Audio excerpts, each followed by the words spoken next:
ஹாய்மா, இதை பாருங்கள், மாங்காய் தொக்கு சொல்லித்தரேன். மாங்காய் ஊறுகாய் இருக்கு இல்லையா, நம்ம ஊறுகாய் போடுறத விட இந்த தொக்கு இருந்ததுன்னா பசங்களுக்கு சாப்பாட்டில் கூட கலந்து அனுப்பிச்சிடலாம்.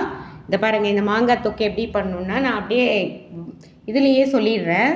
ஏன்னா அது ரொம்ப சிம்பிள் தான். மாங்காய் தோலை எடுத்துகிட்டு வாஷ் பண்ணிட்டு தொடச்சிட்டு தோலை எடுத்துடணும். அதுக்கப்புறமா சீவர மிஷினில் வச்சு நம்ம சீவுவோம் இல்லையா, அந்த மாதிரி பொடிசாக நெய்ஸாக சீவிடுங்க. அதுக்கப்புறம் கடாயில் எண்ணெய் வச்சு நல்லெண்ணெய் வச்சிங்கன்னா சூப்பராக இருக்கும்.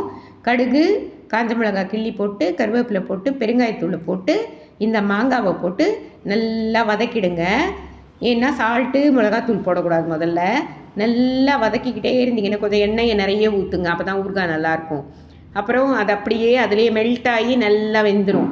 வெந்ததுக்கப்புறமா நம்ம பார்த்துட்டு அதில் தகுந்த சால்ட்டு, வெறும் மிளகாத்தூள் போட்டு அதை நல்லா இந்த மாதிரி கலந்து விட்டுறணும். அதுக்கப்புறம் வாசனைக்கு கடுகு, வெந்தயம் தனியாக வெறும் கடாயில் வறுத்துட்டு மிக்சியில் போட்டு இதில் போட்டு கலந்துடணும். பார்த்திங்களா எவ்வளோ சிம்பிள்னு. இப்போ இந்த ஊறுகாய் வாங்கணுன்னா நம்ம ருச்சி ஊறுகாயில் பார்த்திங்கன்னா இது 150 200 ஆகும். இந்த அளவுக்கு நான் ஒரே ஒரு மாங்காய் போட்டிருக்கேன்.